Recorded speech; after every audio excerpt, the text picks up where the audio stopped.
Man 4220. I was running my cable route in the inner city.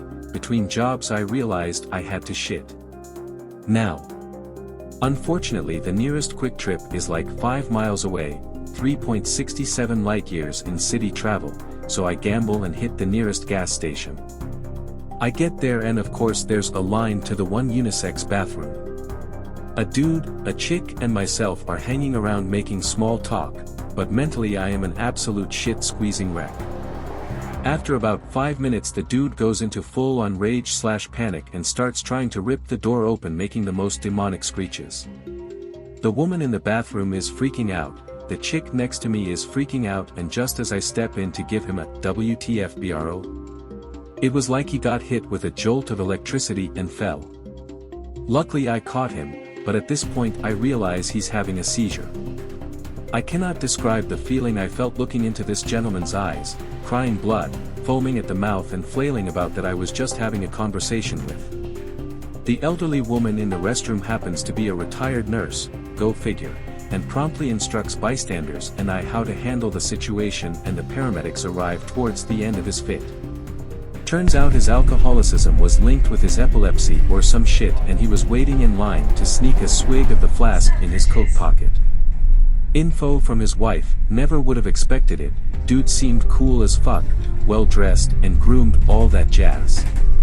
The ordeal ends and I tell the woman it's her turn to use the restroom, to which she declines from being freaked the fuck out. I however dropped the most contemplated and beautiful deuce in the dirtiest bathroom of the metro area. Maybe it's not that scary, but seizures scare the brother-loving piss out of me. And I think some people's personal lives are too much for me. This is one of 2 insane instances where I happen to be in the right, wrong, place at the right time due to minor/unusual route delays. Dynamic solo. I had a similar experience, I know how you felt. I was working at a mechanic shop and this day everyone had called out sick except me and the manager. Our truck delivery guy pulls in, backs up to the garage door to drop off tires. Everything goes well like every other delivery he has done. I am doing my normal, hey how are you today, weather sucks/nice/moderate whatever, while I am signing the receipt. I notice he isn't responding to me. So I look up and he is looking into the sky like he was scratching his head but stopped mid-stroke. Looks like he saw a ghost or something, so I look up, don't see anything, hey you alright? He then slowly starts falling back stiff as a board, holy shit. I drop papers and do my best to catch him. I was a weak stick figure and he was a husky man, I didn't succeed in stopping his fall. Flat on his back, head smacked the pavement. Seizure begins, I grab hold of his hand and neck, not knowing what the fuck to do but yell out my manager's name to call 911. He was foaming and spitting all over me, eyes rolled back. I didn't care he was spitting in my face, I just kept holding on to him, staring at him, hoping that would help. I didn't know what else to do. I just kept worrying for this man that he was going to die in my hands and there was nothing I could have done. He eventually stopped and immediately woke up. He had no idea what was going on, but he knew who me and my manager were, which was good, so he didn't flip out. Ambulance shows up and takes him away. I tried to go to the hospital when I got off work to visit him, but they had already sent him home. I just kept thinking, holy shit, I am glad he is okay, and what if that had happened while he was driving? Holly Holden. My boyfriend has epilepsy, that shit is scary. He hasn't had a seizure with me yet, because his medicine is really awesome, but I have no idea how I would deal if he did. He told me before we lived together all the typical stuff, lay him on his side, don't try to put anything in his mouth, wait 5 minutes before calling an ambulance. When I moved in we talked about it more, and I told him I wanted to watch a video of someone seizing to be prepared better. The video itself wasn't scary, but imagining him like that is just horrifying. It's not like in movies at all, the person just looks so helpless but volatile at the same time, like a rabid dog tied up or something. TBH, I don't think I'll be able to wait 5 minutes to call 911 if he has one with me. Buckfast 69. Yeah, it's really weird to witness. One of my best friends has a very serious chronic epilepsy that has no triggers. He literally could, at the worst of it, maybe have 1 or 2 seizures a day. He didn't even go home afterwards most of the time due to how regular they became. Anyway, yeah, it's pretty scary at first. I think for me the weirdest thing is their sudden lack of consciousness. All of a sudden, emergency situation, and you're alone. One good thing is that there really isn't much you can do wrong. Like you said, you can turn them on their side or put a pillow/shirt/jack under their head to prevent further damage from trashing. The only other things you can really do, for really bad fits, is attempt to identify the victim's tongue, without touching it obviously, in order to make sure they haven't swallowed it, and pinch their earlobe to try get a response from them. This is obviously particularly helpful to identify if the victim is okay if they had a particularly bad fall and hit their head. I used to always talk to my friend while he was unconscious, just reassuring him, holding his hand etc. I'm not sure that does anything, but I'd like to think it calms them subconsciously. At least it kept me calm. Chman 4220. One night on my way home from work, around 11 p.m., my mom texted me and asked me if I could pick up some milk on the way home. Super unusual, but what the hell. I'm always up for an adventure. Little did I know what this milk gathering adventure would entail.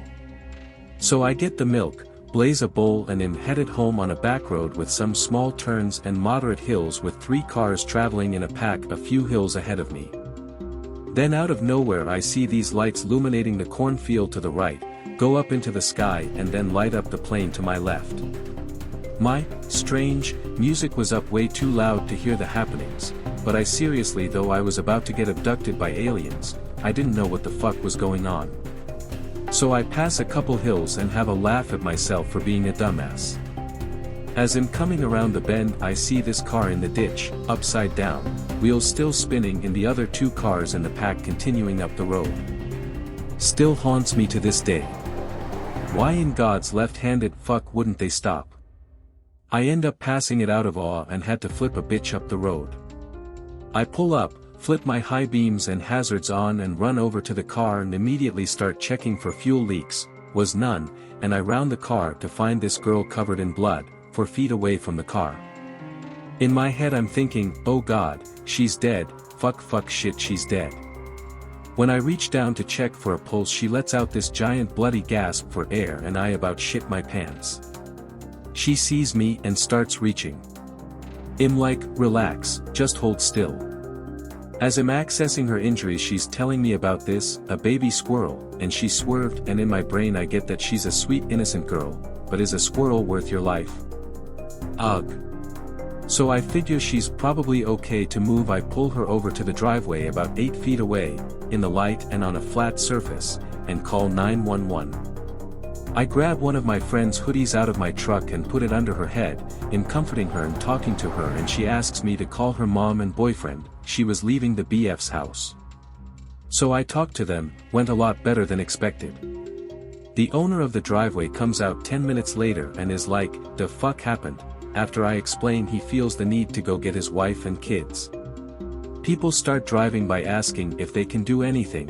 One lady actually gave me her phone number so I could update her afterwards. I suddenly realize how calm this young girl is being, laying there, struggling to breathe, covered in blood, talking to me as she weren't in severe pain or that anything had happened. It was amazing. I don't even know why it was so amazing, but it just blew my mind. The driveway guys shows up. I ask him to stay with her while I start clearing the road. Books, papers, clothes, shoes, purse, spare tire, headlight, tail light, shards of glass, a mirror, damn near everything but the seats flew out of this bitch. Shortly after the paramedics show up, I'm posted on my truck, as can be, baggy-ish clothes and shit, not a friendly appearance. Her mom pulls up behind me and she jumps out like, who the fuck are you? I'm the guy you spoke on the phone with, and gave her the number of the concerned woman. She just kind of scoffs, runs over and starts getting in the paramedics' way. I get it, I'm a parent myself, but don't fuck with these guys. They can do a much better job than you. Ugh. I see this as a splendid opportunity to fire up a cigarette from afar, give all the troopers all the information I can give, and then the BF pulls up. "Who the fuck are you? Really?" So we do that whole spiel again, but this time it's different. Dude hugs me, crying, and thanks me. I didn't even know how to respond. It was a solid bromance, very positive. So the coppers give me the go-ahead to split, and I walk over to the girl on the stretcher. She grabs my hand and whispers, "Thank you." I just smile and head to my truck. I still kick myself in the ass for not getting her name or anything. I'm fairly certain she's okay though. Boils down to 16 years old girl, swerved for a squirrel, rolled 3 times, broken ribs, was wearing a seatbelt and crawled out of the open window before she passed out. Had I not stopped to get milk, she would have been laying in the field for roughly 15 to 20 minutes. Moral of the story, don't swerve for animals, quit leaving your goddamn clothes in my truck or I will get blood on them, and for fuck's sakes, just help people. Zap bang pow. About 4 years ago, I woke up one late morning on a day off at 10:21. You'll learn why I remember this 4 years later in a second. I got out of bed, used the restroom, got dressed, etc.